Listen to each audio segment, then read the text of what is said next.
Күпме сөйләдем, күпме яздым мин аның турында. Гомер үткән сайын сөйлесе сүзләрем арта гына. Кая гына барсам да, кайда кем булып кына эшләсәм дә, үземне һәр вакыт авыл кешесе дип хис итәм. Бик күп нәрсәләргә, хәтта илдәге сиясәткә дә беренче чиратта авыл кешесе күзлегеннән карыйм. Вакыты белән мин авылны идеаллаштырам. Туган җир, яшел болыннар, чишмәләр, басу кырлар, таныш сукмаклар яшьлегемне хәтерләтеп күңелне җилкендерәләр. Авыл кешесенең ваемсызлыгын, үз тормышына битарафлыгын күреп җаным әрнегәндә, авыл минем күңелемдә төссезләнә. Кая барабыз без? Бетәбез бит дип кычкырасым килә. Кайчакларда авылны тарихчы, социолог, икътисадчы галим булып тикшерәсем килә. Адәм баласы бер урынга авыл булып төпләнә башлаган көннән бүгенге таралыр хәленә җиткәнче үткән юлын барлап чыгарга телим. Авылның бүгенге фаҗигагә килеп терәлүе әллә шулай булырга тиешле котылгысыз закончалык микән? Цивилизациянең тарихи кануннары буенча авыллар бетеп, шәһәрләр генә калырга тиеш микән? Кешеләр шул закончалыкка буйсынырга тиеш микән? Цивилизация дип аталган матур сүз әллә соң авылның әче дошманы микән? Мин үзем цивилизация дигәндә кеше белән табигатьнең гармонияле яшәвен күрәм. Авыл табигатьнең кешеләргә бүләге дип саныйм. Чөнки бүтән халыкларда да авыллар табигатьнең иң гүзәл почмагында урнашкан. Ни кызганыч, кешеләр үзләре табигать балалары булсалар да, бирелгән бүләкнең кадерен белеп бетермиләр. Нигә? Кешеләр төркем булып яшәгән урыннар төрки халыкларының барысында да диярлек һәм кайбер төрки булмаган халыкларда да бер исемдә йөртелә. Авыл, авыл, айыл. Димәк, төрки халыклар милләтләргә бүлгәләнгәнче үк авыл булып яшәгәннәр. Авыл сүзенең кайдан килеп чыгуы да мине кызыксындыра. Урысның село дигән сүзе миңа аңлашыла. Бер төркем кешеләр йөргәннәр дә җайлы урын эзләп тапкач шунда төпләнгәннәр. Ягъни сели, утырганнар. Төркиләрдә авыл сүзе бәлки ау белән бәйләнгәндер. Кайчандыр кешеләр мал асрарга, иген игәргә иренгәнче кыргый җәнлекләрне аулап тамак туйдырганнар. Әгәр авыл сүзенең нигезендә ау ятса, димәк, авыл тарихы бик борынгы заманнарга барып тоташа. Хәер, әлеге язмамның максаты топонимика, этимология белән шөгыльләнү түгел. Шулай да адәми затларның уртак тел табышы бергә авыл булып яши башлавы юкка гына түгелдер. Шулай иткәндә аларга яшәве җайлырак, җиңелрәк булган бит. Көтү булып йөрүе, кайбер җәнлекләрне төрле афәтләрдән саклаган кебек, кешеләр дә өер булып яшәүне кулай күргәннәр. Мондый яшәү рәвеше аларга табигатьнең үзе тарафыннан бирелгән бер инстинкттыр да әле. Авылларның кайчан оеша башлаганын тарихчылар, археологлар беләләрдер. Алар озын юл үтә үзгәргәннәр, шәһәр дигән төшенчә барлыкка килгән. Зур авыллардан азган шәһәрләр бара-тора авылларны ашаучы куркыныч көчкә әйләнгән. Без инде шушы процессның шаһитлары. Кайчандыр без идеаллаштырган авыллар бүген инде сирекләнгәннән сирекләнә.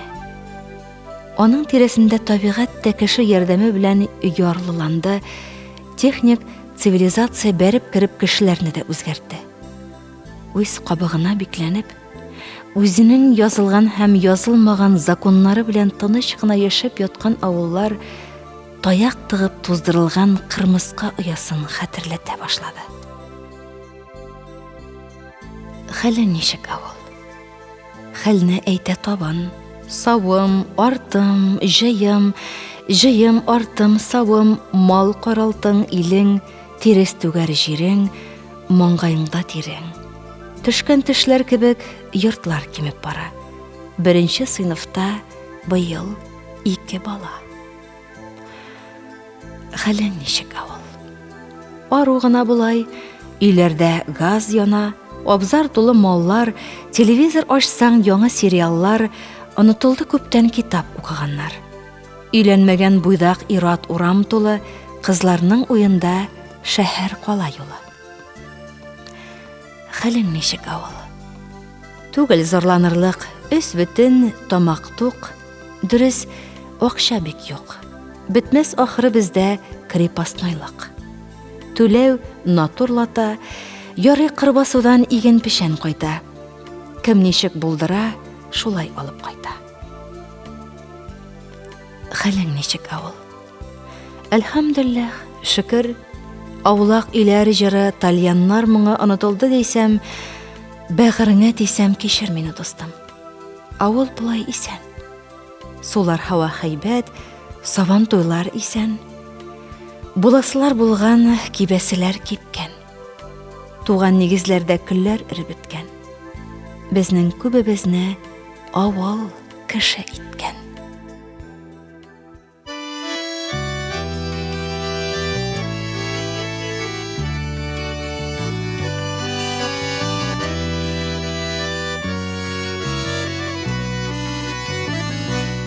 Хәлләрең барсын авылдаш, йокы кермей дисең төннәрдә, тирене түгеп тапкан нигъмәтләрем, китә дисең нигә читләргә. Ни хәлләрең барсын авылдаш, нигә былай сулган йөзләрең, иген уңай иде басуларда, икмәк бүләйдек gözlerin. Нәрсә булады сиңа авылдашым? Булай буламый табыйк чарасын. Ятлар хуҗа булса, башын тейеп торсаң, җимеш бирмәс бәхет агачы.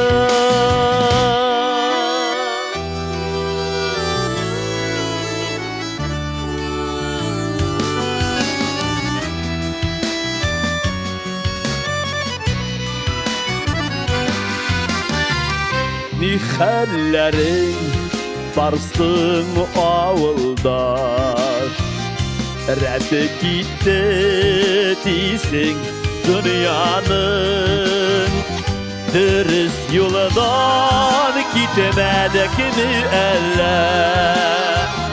Әллә каргышымы Ходаеның? Нәрсә булады сиңа авылдашым? Болай булмый табыйк чарасын. Ятлар хуҗа булса, башын эеп торсаң, җимеш бирмәс бәхет агашы.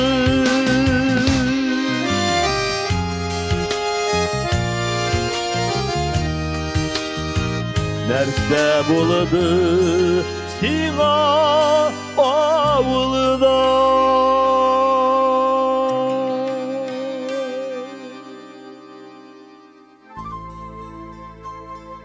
Авыл кешесе авылыннан ераккырак китеп йөрергә өйрәнде.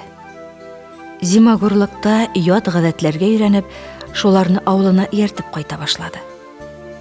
Башкалар хисабына яшәргә омтылучы дәүләтләр бүтәннәр яшәгән авылларга хуҗа булып алып, җирле халыкларга үз кануннарын көчләп тагарга тырыштылар.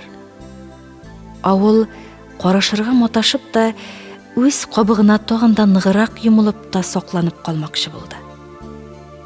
Җиңгән хакимият аборигеннар янәшәсендә яки аларны куып, алар урынына үзенең халкын күчереп утырту сәясәтен көч белән тормышка ашырырга кереште. Нәтиҗәдә, элекке авыллар иза чиксә, яңа килеп утырганнар да рәхәт күрмәде. Алар анда үзләрен хуҗа итеп тотсалар да, асылда килмешәк икәннәрен тоеп яшәделәр. Моның белән мин һич кенә дә тарихта казынып, кемнәргәдер ярлык тугарга җыенмыйм. Авылның эволюцион юлына күз салырга гына телим. Авыл бит үзе бер дәүләт. Аның үз кануннары бар. Өстен көчләп тагылган законнарга буйсынырга мәҗбүр булса да, яшәү рәвеше үзенчә, гореф-гадәтләргә, әхлакый нигезгә корылган. Авыл үзендәге тәртипне үзенчә саклаган. Бәлки алар юридик яктан тәнкыйтькә лаектыр. Әмма көн кебек ачык. Авыл үз юриспруденциясе белән яшәгәндә тәртипсезлек аз булган. Урыс телендә самосуд дип исем алган хөкем җәзалар бәлки рәхимсезлектер, ләкин нәтиҗәле булган. Әйтик, авылда кеше өенә ут төртүчене тотып, үзе төрткән утка атканнар. Кеше малын урлап суючыга суйылган малның тиресен кидереп йөрткәннәр. Азып-тозып йөрүчене дә битенә кырым сөртеп, урам әйләндергәннәр. Булар ишетер колакка бик куркыныч. Тик андый хәлләр сирәк булган. Чөнки җинаят кылырга хирыс адәмнәр үзләрен кемнәр ничек хөкем итәчәген белгәннәр. Кешене читтән килеп хөкем итү әллә ни куркытмый. Ә менә үзеңнекеләрнең хөкеме куркыныч. Мине мәсәлән кемнәрдер хорлап сөйли икән, кәефем китсә дә бик күк авыр кичермим. Әгәр туган авылымда Габдулла малае туфан әшәке булып чыкты дисәләр, күтәрә алмас идем. Авылдан менә шушы ояла белү хисе китә бара. Авыл кешесе үзе гасырлар буе иҗат иткән кануннардан читләшә башлады. Авылны мин дәүләт дип атадым. Әйе, анда дәүләтнең бөтен атрибутлары бар. Бәлки, бар иде дип әйтү дөресрәктер. Ул атрибутлар рәсми рәвештә кәгазьләргә теркәлмәсәләр дә үз вазифаларын башкарганнар. Сайланып куелмаса да, аның президенты булган, аның сүзеннән чыкмаганнар. Авылның аксакаллары парламент ролен үтәгәннәр, һәм башка, һәм башка. Һәрбер авылның үз җүләре, үз хулиганы, хәтта аскы якка йомшагырак хатыннары да булган. Ләкин алар нык контрольдә тотылган. Мәгълүм бер чиктән чыксалар, тиешле җәзаларын алганнар. Бүген шушы дәүләтләр җимерелде. Русиядә 1917 ел революциясыннан соң җимерү яшәү рәвешенә әйләнде. Власть дигән булып авылда чиновниклар үрчи башлады. Алар анда үзләре аңламаган тәртип кертергә тотындылар. Чөнки инкыйлабны оештыручылар арасында авылны белгән, авыл кешесенең психологиясын аңлаган бер генә кеше дә юк иде. Большевикларның төп идеологы Ленин революция ясаганда крестьянга ышанырга ярамаганлыкны кычкырып әйтте. Шуңа күрә җир крестьяннарга дигән лозунг буш сүз булып калды. Революция ясап уйнаганда крестьянга ышанырга ярамау бәлки дөрестер дә. Авыл кешесенең мылтык тотып урамда кычкырып йөрергә вакыты да, теләге дә юк. Аны җир ашата. Ә җирне ташлап кычкырып йөрсәң, ач калуың көн кебек ачык. Яшел үлән, сары үлән, аксыл үлән, бер болан. Кызыл сыер, кара сыер, ала сыер, бер көтү. Шүмешләп сөт, шүлмәкләп сөт, шиләкләп сөт, бер дәрья. Кара туфрак, көлсү туфрак, сары туфрак, бер басу. Язгы будай, күзгө будай, кара будай, бер өмет. Солы ипи, будай ипи, араш ипи, бер саулык. Яман сужыр, күңелле җыр, сөелү җыр, бер гомер, иген игә, көтү көтә, бала бага, бу төбәк. Ватаныма тик бер нәрсә, тынычлык кына кирәк.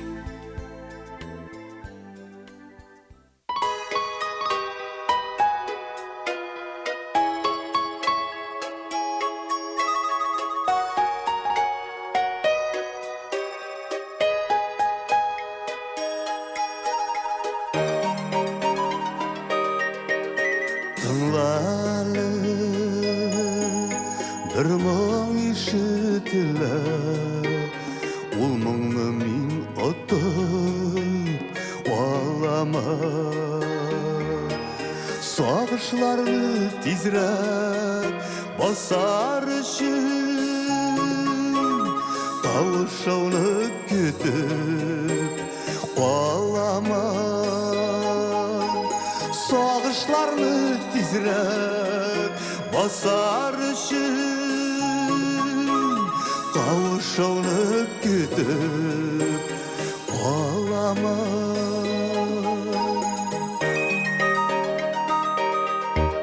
Tınlalı bir мұң işitile, ol мұңlar bit шығar yürekten. Yazmışlarını жеңіп шулуq мұңlar, яшәргә бит безне үйрәткән. Yazmışlarını жеңіп шулуq мұңlar, яшәргә бит безне үйрәткән.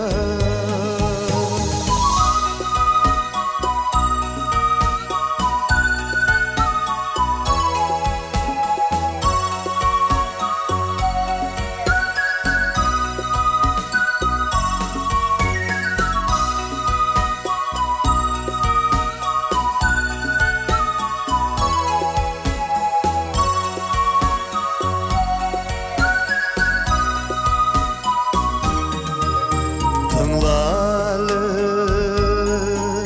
bir мұң işitile, tanışanlar күптән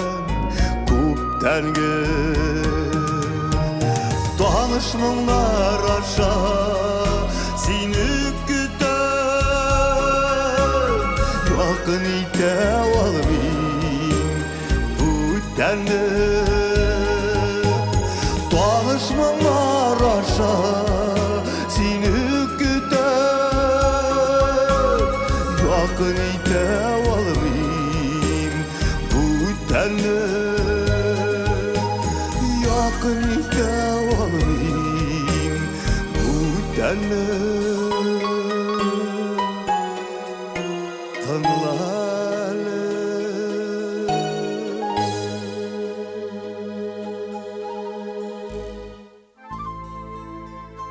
Шул еллардан бер туктаусыз авылны болгату башланды.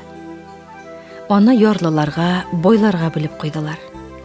Аларны бер-берсенә каршы өстөрдүләр. Нәтиҗәдә җир кадерен аңлаучы, аны эшкәртә һәм хөрмәтли белүчеләр авылдан сөрелде. Сөрелеп өлгермәгәннәре ул бу булганчы дип качу ягын карады. Авылда хуҗа булып урта хәлледән түбәнрәкләр җыелып калды.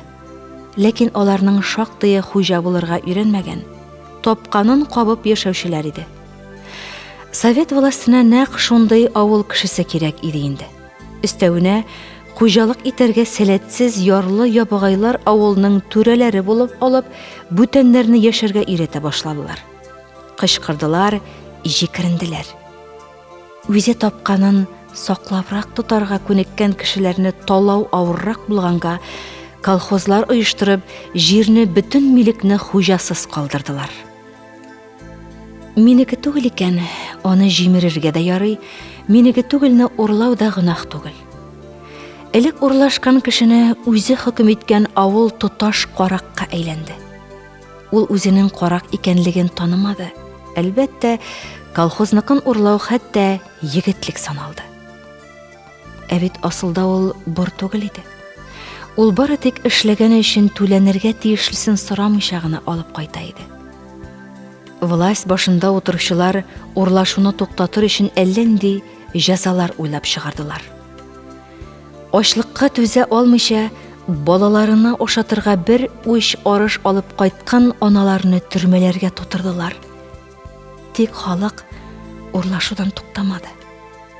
Урламаса, ул ачтан үләргә тиеш иде. Менә шулай итеп, авылның нигезеннән иң кирәкле, авылның әхләген билгеләгән беренче таш алып ыргытылды.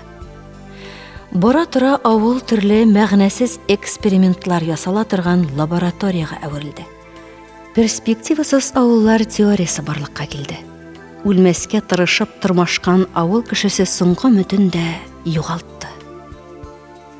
Түзә алмаганга авылдан качу башланды.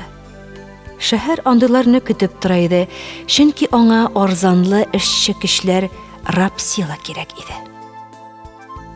Таякка эшләгән авыл кешесе шәһәрдә бирелгән бер тиенгә бик риза иде. Авылда бушка эшләргә теләүчеләр кимегәнне күреп, хакимият яңадан крепостное правога әйләнеп кайтты. Авылның уңган булган егет-кызлары төрле юллар белән паспорт юнәтеп ычкынар тордылар. Беренче булып, әлбәттә, үзенең балаларын авыл начальствосы озатты. Авылда тагын кайча алмаучылар җыелып калды. Буларга бер ни дә кирәкми иде инде. Хәтта натуралата түләүдән акчага күчкәч тә авыл кешесенең исе китмәде. Анысының да рәтләп түләмәячәген белә иде ул. Колхозларны берләштергәч, хуҗасызлык артканнан артты. Тагын бер гыйбрәтле вакыйга. Сугыштан соң минем әнинең әнисен Власовчы итеп 25 елга хөкем итеп Магадан өлкәсенә сөргәннәр иде. Мин аны кайтаруны үтенеп, СССР Югары Советы Президиумы председателе Ворошиловка хат яздым. Белмим, әллә файдасы тиде, әллә бүтән сәбәп белән 1955 елда абый авылга кайтты. 1-2 ел үткәч, аны кайтаруым белән абый алдында мактандым. Син мине каторгага кайтардың, мусор, диде абый миңа. Икенче бер мисал. Сугыштан кулы гарипләнеп кайткан, көне-төне колхозда эшләгән Сәдретдин абый түләп керергә 20 тиен акчасы булмагач, киноны клуб тәрәзәсеннән карый иде. Мондый мисалларны мин меңне китерә алам. Авылым кешеләрен хөрмәтләүне санар өчен бер кулымның бармаклары да җитә. Инспекторлар тикшерергә кергәндә сарык бәрәнен салым-салудан яшереп, үземнең дә базда утырганым булды. Мондый кысуга, мондый мәсхәрәләүгә күпме түзәргә мөмкин. Шулай да эшләде авыл кешесе. Балаларының канына сеңгән инстинкт җирдән тәмам бизүдән саклап килде, күрәсең. Әмма барыбер ул эшләүдән тәм тапмый инде. Хезмәтенә түләмәгәч, авыл кешесенә һәр төрле грамоталар, вымпеллар биреп күңелен күтәрергә тырыштылар. Авыл аңа үзенчә такмак белән кайтарды. Колхозчылар җыелганнар, уралар уракларына ударник исеме биреп, алдылар дуракларны. Авыл кешесен колхоз ясап талау ысылы упкын читенә килеп терәлгәч, авыл белән читтән торып идарә итүчеләр пошаманга төште. Авылны күрмәгән, белгечләр бер-бер атлы яңа реформалар ясарга тотындылар. Колхозны колхоз дип атамыйча, ассоциация һәм тагын әллә нинди сияләр атап авыл кешесен алдарга булдылар. Авыл инде алданмый башлады. Ул ваемсызга битарафка әйләнде. Аңа колхозда кирәкми, чуртта кирәкми, урлашырга кымычаламасалар, шуңа риза иде. Америкага барып, Европа илләрендә йөреп, фермер дигән сүз уйлап чыгардылар. Төкерде ул ялганга авыл кешесе. Хәер, авылда фермер хуҗалыгын алып барырлык кешесе дә юк иде инде. Берәм-сәрәм күренгәннәренең башларына суктылар. Шул ук авыл халкы да аларны дошман күрде. Янәмәсе нигә әле алар әллә кем булып яшәргә маташалар. Бетәбез икән, бергә бетәбез дигән куллык психологиясе авыл кешесенең җанын биләгән иде. Камчы, мылтык ярдәмендә хуҗадан кол ясап булса да, перәнник биреп кенә кулдан хуҗа ясап булмый. Ярый әле Татарстан Республикасы бергә оешып ничек тә булса үлмәскә азапланган авыл кешесен теләсәгез нишләгез дип иреккә җибәрмәде. Читлектә яшәргә өйрәтелгән киек җәнлек иреккә чыгарылгач, азык таба алмый үлгән кебек авыл кешесе тәмам эштән чыккан булыр иде. Бик күп өлкәләрдә шулай булды да. Безнең күршеләребез җире аша үткәндә, җимерек авыллар, сөрелмәгән басуларда котырып үскән шайтан таяклары күреп җан әрни. Рәтле юньле авыл кешесе йорт җирен ташлап кача. Авылда йөри алмаган, кача алмаганнар гына җыелып калган. Кайбер татар кешеләреннән мин урыслар ялкау, алар җирдә эшләргә теләмиләр дигән сүз ишеткәлим. Юк, моның белән һич кенә килешәсем килми. Урыс халкы авылның киләчәге юклыгын иртәрәк сизде шул.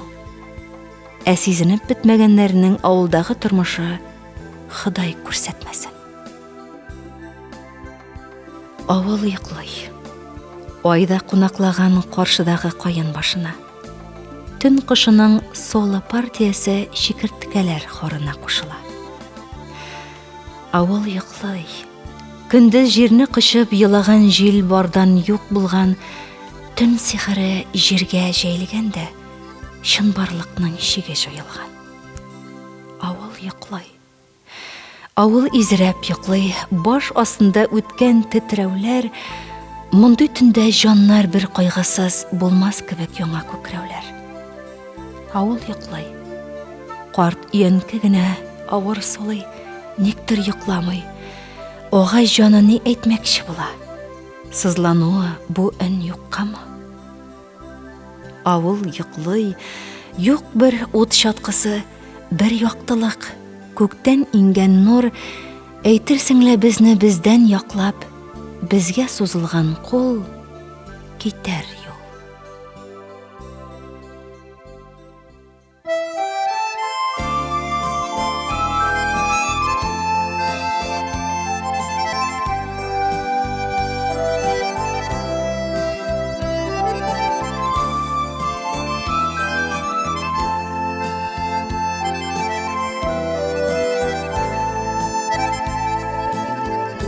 Авылыңнан чит җирләргә алып китсә язмыш давылы, кайтыр балам үз туфрагыма диеп, мәңге кетәр татар авылы. Кайтыр балам үз туфрагыма диеп, мәңге кетәр татар авылы. Iyağım uylay күрмә мине, оныткан дип авылы турымда. Ничек онытыйм алтыннардан өстен, син үстергән икмә кулымда.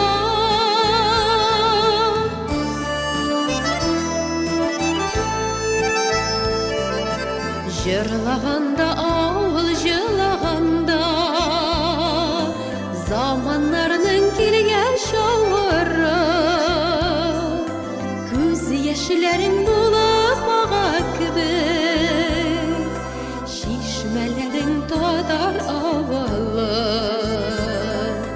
Күз яшьләрең булып ага кебек, чишмәләрең татар авылы.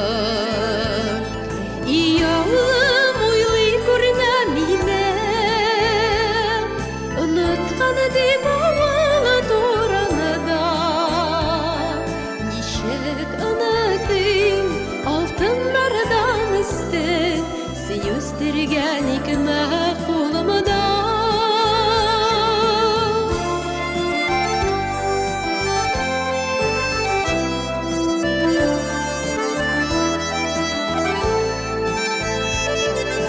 Авыл исән булса җырлар исән, гармуннарның әле бармы? Чын татарча җырлап гармун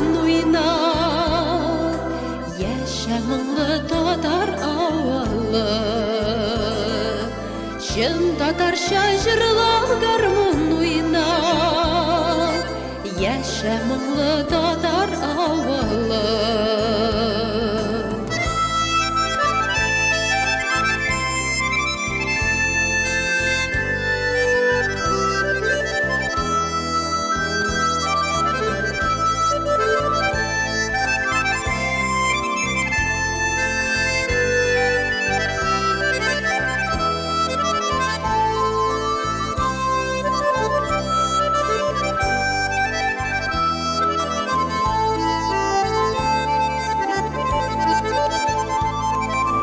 Яулым уйлый күренә мине, оныткан дим авылы турында. Ничек онытыйм алтыннардан өстен, син үстергән икмә кулымда. Яулым уйлый күренә мине, оныткан дим авылы турында. Ничек онытыйм алтыннардан өстен, син үстергән икмә кулымда. Ничек онытыйм алтыннардан өстен, син үстергән икмә кулымда.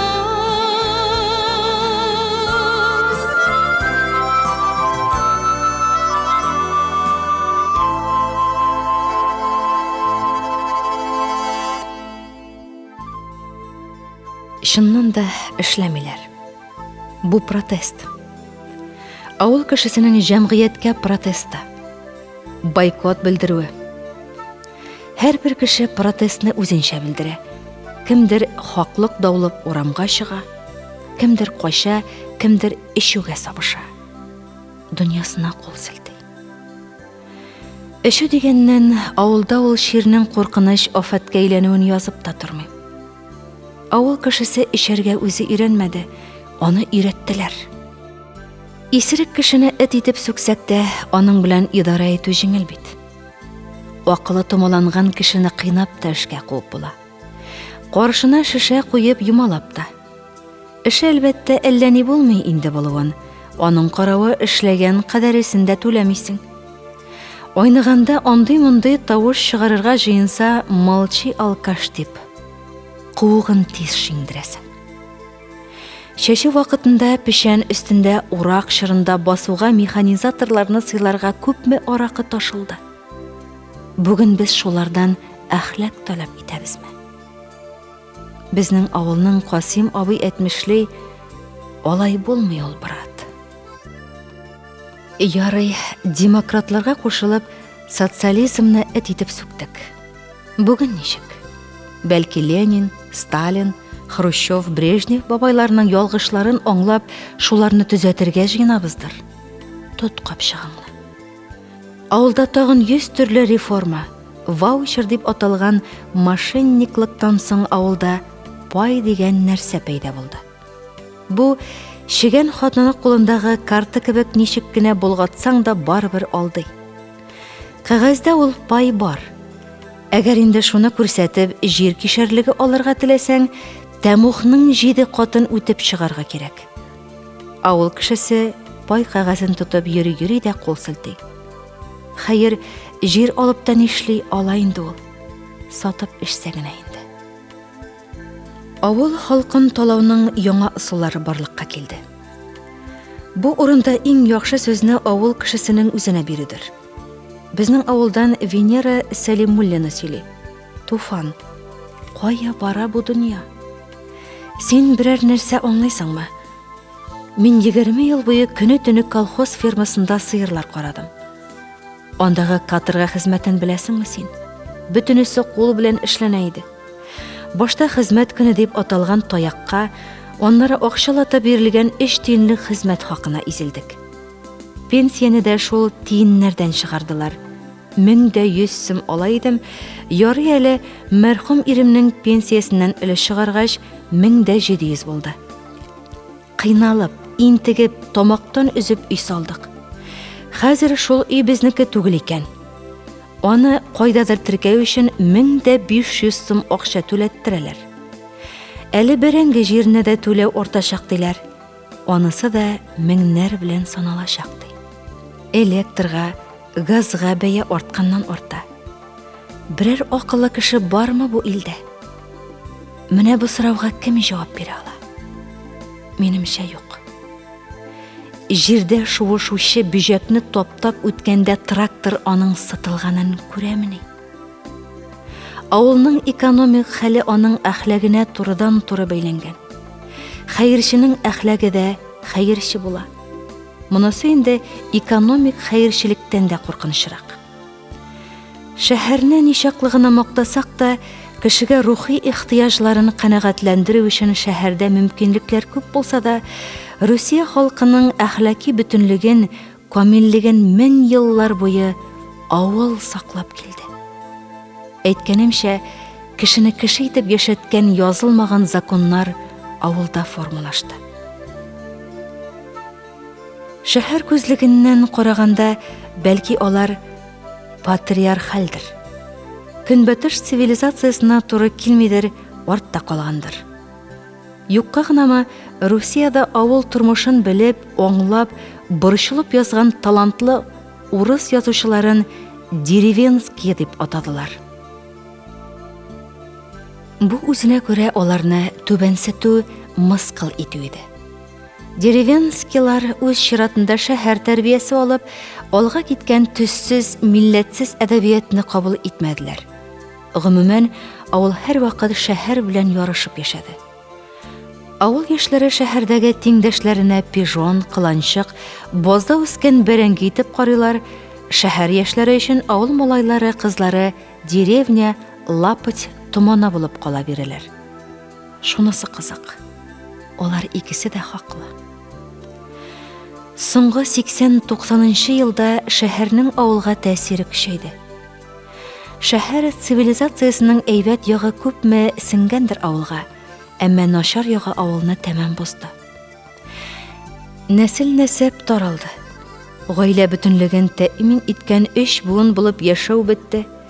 Күрше белән күршенең бер-берсенә тотынып, ярдәмләшеп яшәүе онытыла бара. Элек әгәр дә бала чага урамда берәр ярамаган эш кылса, аны өлкәннәрдән теләсә кем акылга утыртып колагын бора ала иде. Һәм гаепле баланың ата-анасы моның өчен колак баручыга рәхмәт кенә әйтә иде. Бүген менә шушы бергәләп яшәү бетте. Һәр гаилә шәһәр кешесе кебек үз уясына кирип бикләнде. Авыл карчыклары бүген инде ахыр заман җитте диләр. Авылда бүген бердән-бер культура учагы телевизор. Авыл кешесе өенә кирип бикләнә дә, шул шайтан тәрәзәсенә төбәлә. Андагы галәмәт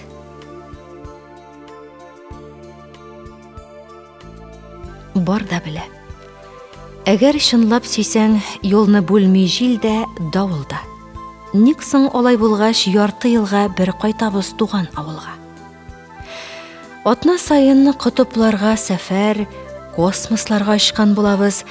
Кайтабыз да юатырга теләп, карт әнине кышкан булабыз. Ерак әни, ешрак кайтыр идем, вакыт татар, китәм 8дә, шулмы сөю ата-аналарны һәм мәхәббәт туган нигезгә.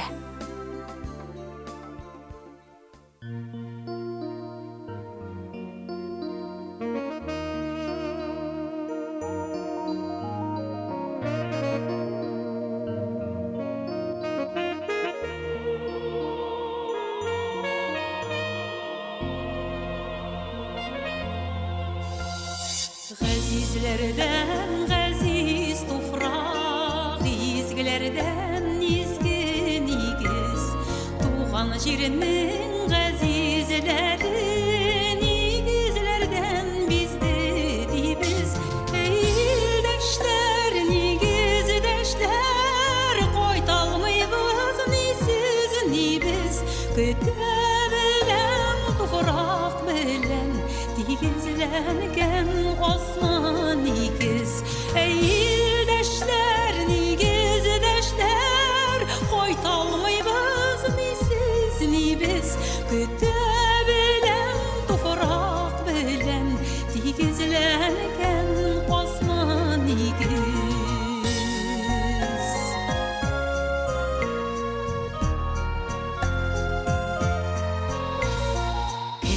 bizgen kimdir tüzgen, kimlernedir bizdirgenler, ümitlerin üzdürgenler, kupme şunday biz bilgenler.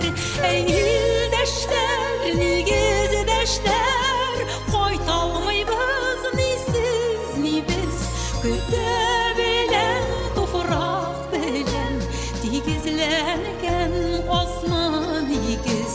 Ey ildeşler, nigizdeşler, koytalmaybız ni siz ni biz, küte bilen tufrak bilen, digizlengen osman igiz.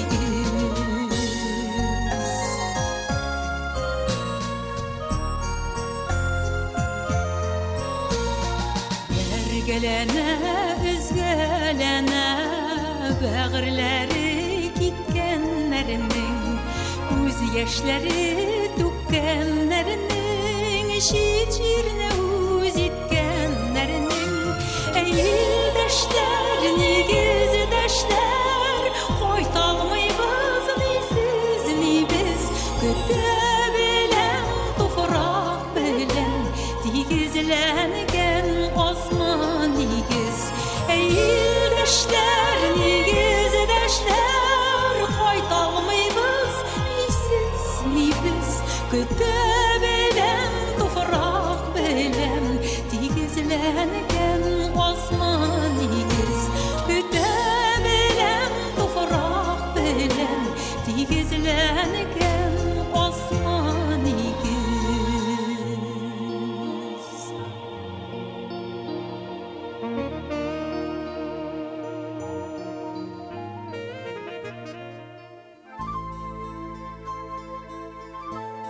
Рәхмәт, авылым. Шуңа рәхмәт. Үз-үзеңне саклағансың. Тарқатқанда тарқалмыйша бүгінгіге атлагансың. Изгәннәр изелмәгәнсең, сытқаннар сытылмагансың. Тез астыңа күсәк белән сукканнар егылмагансың. Суырганнар каныңны да, суырганнар җаныңны да. Томаларга тырышканнар зиһенеңне, аңыңны да. Ничә еллар бер туктаусыз йолкынгансың, талангансың, ә син барыбер үлмәгәнсең, тазаргансың, яңаргансың. Бер кайда юк буш нигезләр, кадакланган тәрәзәләр, ялгышканнар, сине бетә дип йөргән күрәзәләр.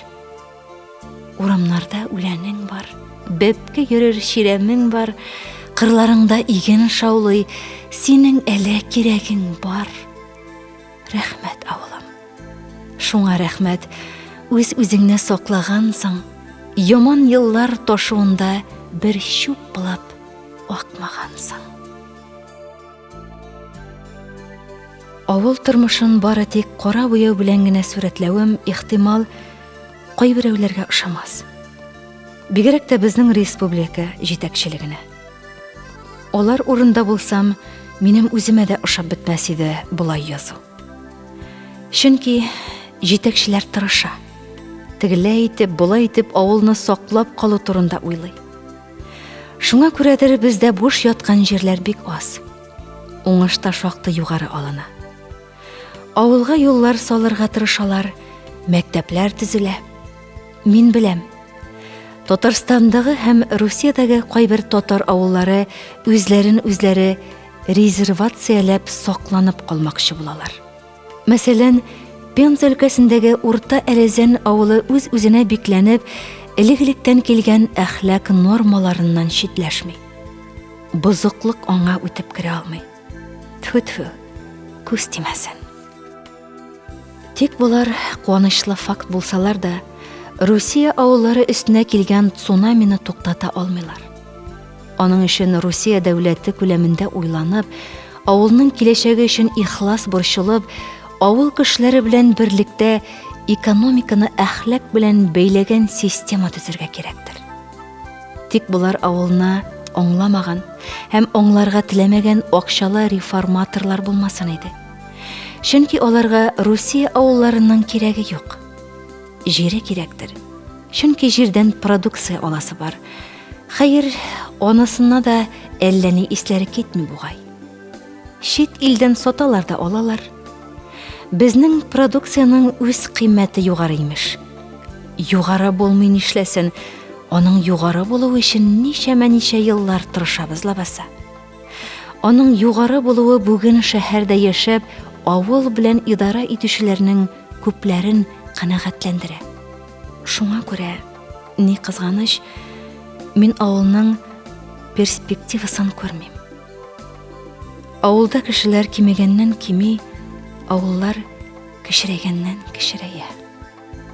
Уйлап торам да, авылның бетүе бәлки алда әйткәнемчә табигый процесстыр. Техник прогресс үскән саен авылда кул хезмәте кимеп кешеләр артык буладыр. Ул хәтле кешенең авылда җыелып ятуының хаҗәте юктыр. Әмма бу очракта да авыл кешесен язмыш ихтыярына ташлау ярамый. Кабатлап әйтәм. Русиядәге авыл төшенчәсенең мәгънәсе тирәнрәк.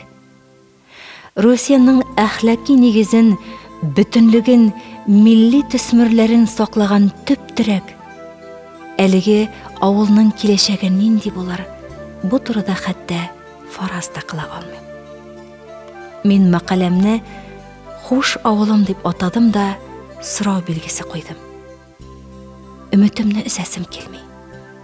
Бәлки авыл яңадан терелер. Үзе чыгарган төтенгә тончыга, үзе пышраткан судан агулана башлаган шәһәр кешесе тәртәне авыл ягына кайырыр. Андыйлар бүген шактый инде. Тик әлегә алар дачниклар гына. Иген игүче, мал асраучы, җир хуҗалары түгел. Хәерле булсын инде. Хәерле булсын.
Хөрмәтле радио тыңлаучы якын дусларыбыз, әле сез «Хуш авылым» исемле тапшыру тыңладыгыз. Материаллар Туфан Миңнуллинның «Хуш авылым» исемле мәкаләсеннән алынды. Һәм Рауил Файзуллин, Лилия Сагыйдуллина, Мөнир Вафин, Фәнис Яруллин шигырьләре кулланылды.